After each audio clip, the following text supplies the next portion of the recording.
There comes a point in a man's life when attraction stops being about surface-level charm and starts becoming something far more dangerous, far more real. It becomes about presence, about gravity, about the kind of weight you carry when you've endured, suffered, learned, and chosen not to collapse. An older man often underestimates his own appeal because he's no longer playing the shallow games of youth. He's not chasing validation. He's building something, structure, meaning, discipline. And ironically, that's exactly what makes him attractive. The first sign is this: you are comfortable in silence. You don't feel the need to fill every gap with noise. That calmness signals control, and control signals strength. People, especially younger individuals, are drawn to that stability because they don't yet have it themselves. Second, you know what you want, not in a loud, arrogant way, but in a quiet, decisive manner. Indecision is chaos. Clarity is power. When you make choices without constantly seeking approval, you become a reference point in a world full of confusion. Third, your emotional reactions are measured. Life has tested you enough to teach you that impulsive reactions destroy more than they solve. You respond instead of react. That creates trust. And trust is one of the deepest forms of attraction. Fourth, you've built something, whether it's a career, a skill set, or simply a disciplined routine. Competence is magnetic. It tells the world you are capable of navigating reality. Younger people are often searching for direction, and they instinctively recognize someone who has found at least part of the map. Fifth, you don't chase attention. And paradoxically, that's why attention comes to you. There's a quiet dignity in a man who isn't desperate. Desperation repels. Self-sufficiency attracts. Sixth, you listen more than you speak. Not because you have nothing to say, but because you understand the value of observation. When you do speak, it carries weight, and that weight commands respect. And finally, the seventh sign, you are at peace with yourself. Not perfectly, not completely, but enough that you're no longer pretending to be someone else. Authenticity is rare, and rarity is attractive. Now, when it comes to age gap relationships, this dynamic becomes even more visible. What younger partners often seek is not just age, it's stability, direction, and emotional grounding. But this comes with responsibility, because influence, if misused, becomes manipulation. And if there is one thing a mature man must never compromise, it is integrity. So if you recognize these signs in yourself, understand this: your attractiveness isn't accidental, it's earned through discipline, through failure, through persistence. The real question is not whether you are attractive. The real question is whether you are living in a way that makes that attractiveness meaningful. Calm presence is one of the rarest and most underestimated forms of attraction a man can possess, especially as he grows older. It is not loud, it does not demand attention, and it doesn't rely on outward displays of dominance or charm. Instead, it emerges quietly, almost invisibly, through the way a man carries himself in moments where others would falter. It is revealed in the pauses between words, in the steadiness of his gaze, and in his refusal to be pulled into unnecessary chaos. People often mistake attraction as something that must be performed, but calm presence proves the opposite. It is not performed, it is embodied. When a man is comfortable in silence, he communicates something powerful without saying anything at all. Silence, for many, is uncomfortable because it forces them to confront uncertainty or insecurity.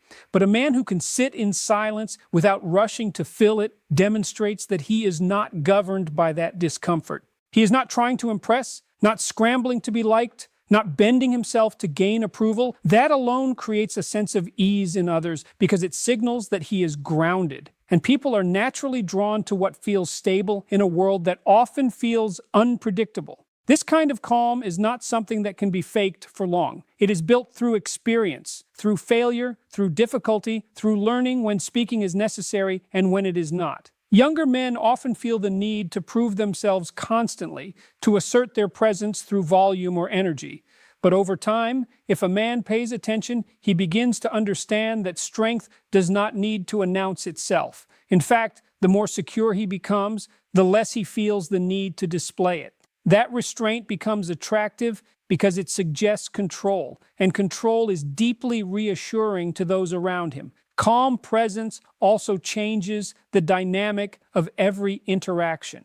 When others become emotional, reactive, or overwhelmed, the man who remains steady becomes the anchor in the room. He does not escalate tension, he absorbs it. He does not react impulsively. He observes, processes, and responds with intention. That creates a subtle but undeniable authority. Not authority imposed through force, but one that is granted naturally because people recognize reliability when they see it. They begin to trust his judgment, not because he insists on it, but because he consistently demonstrates it. There is also a deeper psychological element at play. Humans are wired to seek safety, even in social and emotional environments. A calm man signals safety without needing to say it. His body language, his tone, and his pacing all communicate that he is not a source of threat or instability. This makes others more open, more willing to engage, and more comfortable being themselves. In many ways, his calmness gives others permission to relax, and that creates a powerful emotional connection that goes beyond superficial attraction. At the same time, calm presence does not mean passivity or weakness. It is not about withdrawing or avoiding confrontation when it is necessary. On the contrary, it is about choosing when to act rather than being driven by impulse. A calm man can be firm, direct, and assertive when the situation demands it. But those actions come from intention, not emotion. That distinction is critical because it separates controlled strength from uncontrolled aggression. One builds respect, the other erodes it. Over time, this quality becomes deeply magnetic because it is so uncommon. In a world filled with noise, urgency, and constant reaction, the man who remains composed stands out without trying. He does not need to compete for attention because his presence alone commands it. And perhaps most importantly, he is not dependent on external validation to maintain that presence. It is internally generated, rooted in self-understanding and discipline. That is what makes it enduring, and that is what makes it truly attractive. Clarity and decisiveness are qualities that quietly separate a man who drifts through life from one who shapes it. They are not about being loud or forceful, but about having an internal order that allows you to move forward without constant hesitation. As a man matures, he begins to understand that confusion is costly. It wastes time, drains energy, and creates unnecessary complexity. Clarity, on the other hand, simplifies existence. It narrows the path, removes distractions, and gives direction to effort. And when a man possesses that kind of direction, it becomes visible to others in ways he may not even recognize. Clarity begins with knowing what you value. Not what others expect of you, not what is trending, and not what temporarily feels good, but what actually matters in the long run. This kind of understanding does not come easily. It is often the result of mistakes, of choosing wrongly and paying the price for it. But if a man pays attention to those lessons instead of avoiding them, he starts to refine his judgment. He becomes less interested in chasing everything and more focused on pursuing what aligns with his principles. That narrowing of focus is what gives rise to clarity, and clarity creates a sense of stability that others can feel. Once clarity is established, decisiveness follows naturally. A man who knows what he values does not need endless deliberation to make choices. He evaluates situations against his internal framework and acts accordingly. This does not mean he is always right, but it does mean he is willing to take responsibility for his decisions. Indecision often stems from fear of making the wrong choice, fear of judgment, fear of loss. But a decisive man understands that avoiding decisions is itself a decision, and often the worst one. By choosing to act, he accepts the risks of reality rather than hiding from them. This willingness to decide creates momentum. Life responds differently to movement than it does to hesitation. Opportunities appear, relationships evolve, and progress becomes possible only when action is taken. A man who hesitates constantly remains stuck, not because he lacks ability, but because he refuses to commit. Decisiveness breaks that cycle. It pushes him forward, even imperfectly, and that forward motion builds confidence over time. Each decision, whether successful or not, reinforces his capacity to navigate complexity. There is also an important social dimension to clarity and decisiveness. People are naturally drawn to those who can lead themselves. When a man demonstrates that he knows where he is going, others feel less uncertainty around him. They do not have to guess his intentions or question his reliability. This creates trust, and trust is a foundational element of attraction. In relationships, especially those involving an age gap, this becomes even more significant. A younger partner may not be looking for perfection, but they are often looking for direction. They are drawn to someone who is not lost, someone who can make decisions without collapsing under pressure. However, there is a responsibility that comes with this. Decisiveness must be grounded in integrity, not control. It is easy for a man to confuse being decisive with being dominant in a way that dismisses others. But true decisiveness does not override or manipulate. It considers, evaluates, and then moves forward with respect for consequences. It is not about imposing your will blindly, but about guiding action in a way that is consistent and principled. Over time, clarity and decisiveness create a sense of reliability that becomes deeply attractive. A man who embodies these traits does not need to constantly explain himself or seek reassurance. His actions speak with enough consistency that others begin to trust his direction. He becomes someone people can depend on, not because he claims to have all the answers, but because he is willing to face the questions head-on and choose a path forward. That willingness, that readiness to act with purpose is what gives his presence weight and his character substance. Emotional discipline is one of the most powerful and least visible traits a man can develop over time. It does not announce itself and it does not seek recognition, yet it quietly shapes every interaction, every decision, and every outcome in his life. At its core, emotional discipline is the ability to experience feelings fully without becoming controlled by them. It is not suppression, nor is it indifference. It is awareness combined with restraint, the capacity to feel anger, frustration, or desire without allowing those emotions to dictate behavior in a way that leads to regret. In youth, emotions tend to be immediate and overwhelming. A slight provocation can trigger anger, a small disappointment can lead to withdrawal, and attraction can quickly become impulsive pursuit. This reactivity is often mistaken for authenticity, as if expressing everything one feels in the moment is somehow honest or strong. But over time, a man who pays attention begins to see the cost of that approach. Words spoken in anger damage relationships, impulsive decisions create long-term consequences, and unchecked emotions often lead him away from what he actually values.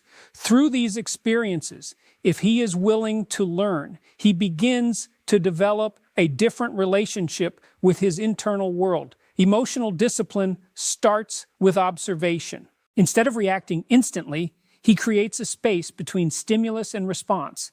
In that space, he examines what he is feeling and why. He recognizes patterns in himself, the triggers that provoke certain reactions, and the situations where he is most vulnerable to losing control. This awareness alone is transformative because it shifts him from being a passive participant in his emotions to an active interpreter of them. He is no longer at the mercy of every internal fluctuation. From that awareness comes restraint, not the kind that represses emotion until it eventually explodes, but the kind that channels it in a controlled and constructive way. Anger, for example, can be useful if directed toward solving a problem or setting a boundary, but destructive if expressed recklessly. Fear can sharpen focus if acknowledged, but it can also paralyze if ignored or denied. Emotional discipline allows a man to take the raw energy of these feelings and shape them into something purposeful. It gives him control over his actions, even when his internal state is turbulent. This control creates a sense of stability that others can rely on. In moments of tension or conflict, the emotionally disciplined man does not escalate the situation. He remains steady, measured, and deliberate. This does not mean he avoids confrontation or refuses to express himself. On the contrary, he can be direct and firm when necessary, but his words are chosen, not impulsive. This makes his responses more effective because they are aligned with his intentions rather than distorted by temporary emotion. People begin to trust him, not because he is always calm, but because he is consistently in control of how he expresses what he feels. There is also a deeper layer to this discipline, one that relates to self-respect.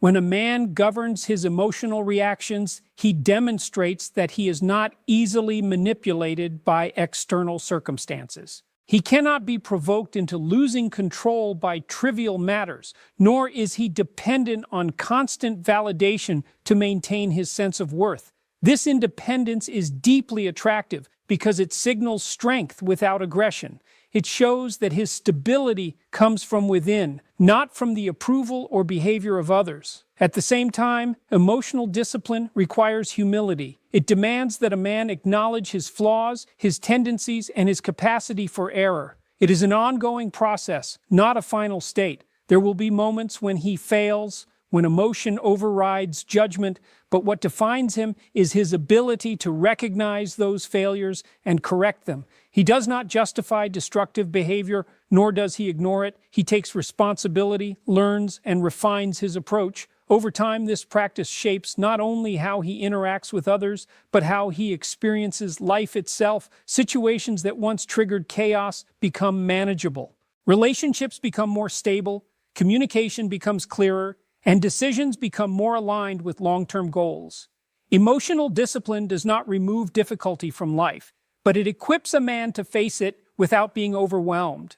It turns volatility into strength, and in doing so, it creates a presence that is both grounded and compelling, the kind that draws people in because it offers something increasingly rare: consistency, control, and quiet strength. Competence and achievement form a foundation that cannot be imitated for long because they are built through effort, time, and repeated confrontation with reality. A man who has developed genuine competence carries it differently. It is not something he needs to advertise constantly because it reveals itself in how he approaches problems, how he speaks about his work, and how he handles responsibility. There is a quiet certainty in someone who knows what he is doing, and that certainty becomes attractive because it signals reliability in a world where uncertainty is common. Competence begins with discipline. It is the willingness to do something consistently, even when motivation fades or results are slow. Most people are interested in outcomes, but very few commit to the process required to achieve them. Over time, this separates those who merely talk from those who build. A man who has spent years refining a skill, developing a career, or maintaining a structured routine has accumulated more than just results. He has built a relationship with effort itself. He understands that progress is not immediate, that setbacks are part of the path, and that persistence is often more valuable than raw talent. As competence grows, it creates independence. A man who knows he can rely on his own abilities is less dependent on external validation or constant support. He does not need to seek approval for every decision because he has evidence from his own experience that he can navigate challenges. This self-reliance changes how he moves through the world. He becomes more decisive, more grounded, and less reactive to the opinions of others. That independence is compelling because it suggests stability and strength without the need for dominance. Achievement, when it is genuine, is simply the visible result of that competence over time. It is not limited to wealth or status, although those can be part of it. It can also be seen in consistency, in the ability to maintain order in one's life, to follow through on commitments, and to build something that did not exist before. Whether it is a business, a body of work, or even a disciplined daily routine, achievement signals that a man is capable of turning intention into reality. That ability is rare, and it naturally draws attention and respect. There is also a deeper psychological effect at play. Humans are naturally drawn to those who demonstrate mastery in some area of life. It suggests that the person has faced difficulty and overcome it, that they have navigated complexity and emerged with understanding. This creates a sense of trust because competence reduces unpredictability. When a man consistently performs well in his domain, others begin to rely on him, not because he demands it, but because his actions justify it. This reliability becomes a form of attraction that goes beyond surface-level appeal. At the same time, competence brings with it a certain level of humility. The more a man truly understands his field, the more he becomes aware of what he does not know. This prevents arrogance, because real experience exposes the limits of knowledge. Instead of pretending to have all the answers, he becomes more measured in his claims and more thoughtful in his approach. This balance between confidence and humility is particularly powerful because it reflects both strength and self-awareness. In relationships, especially those where there is an age difference, competence and achievement often create a sense of direction and security. A younger partner may not have fully developed their own structure yet, and they are naturally drawn to someone who has. But this dynamic carries responsibility. Competence should not be used to control or overshadow, but to support and guide in a way that respects the other person's growth. True strength does not dominate, it stabilizes. Over time, competence and achievement shape not only how a man is perceived, but how he perceives himself. They create a sense of earned confidence that cannot be easily shaken because it is grounded in real experience rather than fragile belief. This confidence does not need constant reinforcement because it has been tested repeatedly. It allows a man to face new challenges with a level of composure that others find reassuring. In the end, what makes competence and achievement so attractive is not the external rewards they produce, but the internal transformation they require. They demand discipline, resilience, and honesty. They force a man to confront his limitations and push beyond them. And in doing so, they create a presence that speaks without needing to prove itself, one that draws respect not through appearance or words, but through consistent, demonstrated capability. Non-desperation is a quality that often goes unnoticed by the man who possesses it, yet it is immediately felt by those around him. It is not something you declare or try to display. In fact, the moment you attempt to prove that you are not desperate, you undermine it. True non-desperation is internal. It is a byproduct of self-sufficiency, of having built a life that does not depend on constant validation, attention, or approval from others. It reflects a man who is not empty and therefore not searching for someone else to fill that emptiness. Desperation, at its core, is driven by need. It shows up in subtle ways, seeking constant reassurance, over-explaining, chasing responses, or trying too hard to impress. These behaviors signal that a man is not grounded in himself, that his sense of worth is tied to how others perceive or respond to him. People may not always consciously identify these patterns, but they feel them, and instinctively they pull away from them because desperation creates pressure. It turns interaction into obligation rather than choice. Non-desperation, on the other hand, removes that pressure entirely. A man who embodies it engages with others because he wants to, not because he needs to. There is a freedom in that approach, and it changes the entire dynamic of connection. When someone feels that they are not being chased or emotionally cornered, they are more likely to move closer on their own. This is not manipulation. It is the natural result of removing urgency and replacing it with presence. This quality is often developed through experience. At some point, a man realizes that chasing validation is an endless cycle. No amount of attention or approval is ever enough if it is the primary source of self-worth. That realization can be uncomfortable because it forces him to confront the parts of himself that feel inadequate or incomplete.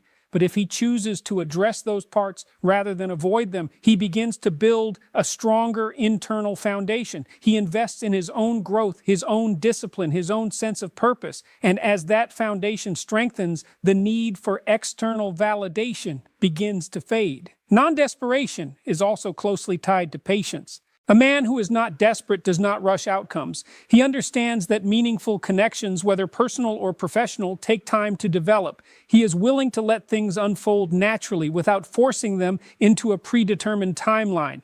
This patience reflects confidence because it shows that he trusts his own value enough to wait for the right circumstances rather than settling for immediate gratification. There is also an element of boundaries in this trait. A non-desperate man does not tolerate disrespect or inconsistency simply to maintain a connection. He is willing to walk away from situations that do not align with his standards, even if that means being alone for a period of time. This willingness to leave is powerful because it demonstrates that his self-respect is not negotiable. It signals that he values himself enough to choose quality over convenience. In relationships, particularly those involving an age gap, non-desperation becomes even more significant. A younger partner may be drawn to the stability and independence of an older man, but that attraction quickly diminishes if it is replaced by neediness. What sustains attraction is the sense that the man is whole on his own, that he is sharing his life rather than seeking someone to complete it. This creates a healthier dynamic, one based on mutual interest rather than imbalance. At the same time, non-desperation does not mean emotional distance or lack of care. It does not require a man to be cold, detached, or indifferent. On the contrary, he can be deeply engaged, attentive, and invested in others. The difference is that his engagement comes from choice, not necessity. He gives his time and energy because he values the connection, not because he fears losing it. Over time, this way of being becomes deeply attractive because it is so rare. In a world where many are driven by urgency, comparison, and the need for constant affirmation, the man who is at ease with himself stands out without trying. He does not compete for attention because he does not depend on it.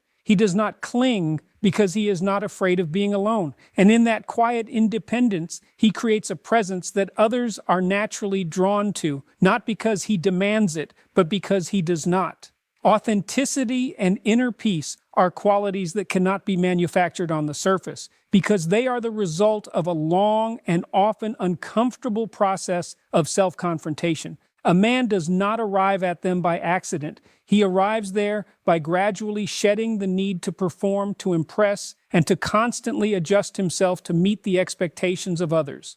Over time, if he pays attention, he begins to realize that pretending comes at a cost. It creates tension, inconsistency, and a quiet sense of disconnection from his own life. Authenticity, then, becomes less of a virtue and more of a necessity. To be authentic means to act in alignment with what you truly think and value, even when it is inconvenient. It requires a level of honesty that many people avoid because it forces you to acknowledge parts of yourself that are not ideal.